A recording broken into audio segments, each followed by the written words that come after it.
ఈ ప్రవచన వాక్యములు వినువారు, ధ్యానించువారు, గైకొనువారు ధన్యులను ఉంది కదా. ఆ ధన్యతను పొందుకుంటున్నావు నువ్వు. చదువుతున్నావా, వింటున్నావా, గైకొంటున్నావా? ఈ మూడిట్లో ఏమి చేయకపోతే నువ్వు ఎలా ధన్యురాలుగా మార్చబడతావు, ఎలా ధన్యుడిగా ఉంటావు? వాక్యము తెలియపరుస్తుంది. నువ్వు ధన్యుడిగా ఉండాలంటే ఈ వాక్యాన్ని నువ్వు చదవాలి. ఎంతోమంది జీవితాల్లో మార్చినటువంటి గ్రంథం నువ్వు వినాలి. ఈ గ్రంథాన్ని చదువుతున్నప్పుడు కుటుంబాలు కట్టబడుతున్నాయి, సర్వ సమాజం బాగవుతుంది. ఈ గ్రంథం వల్ల ఎవరికి నష్టం లేదు, ఎవరికి నష్టం లేదు, అందరికీ ప్రయోజనమే.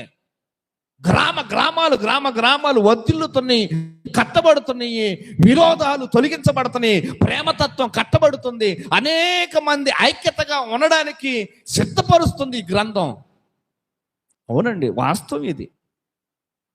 అటువంటి గ్రంథం నిజంగా మనం చదివి, మనం విని, మన పిల్లలకి అలాగే కుటుంబ సభ్యులందరూ కూడా ఈ మాటలు చదవాలి.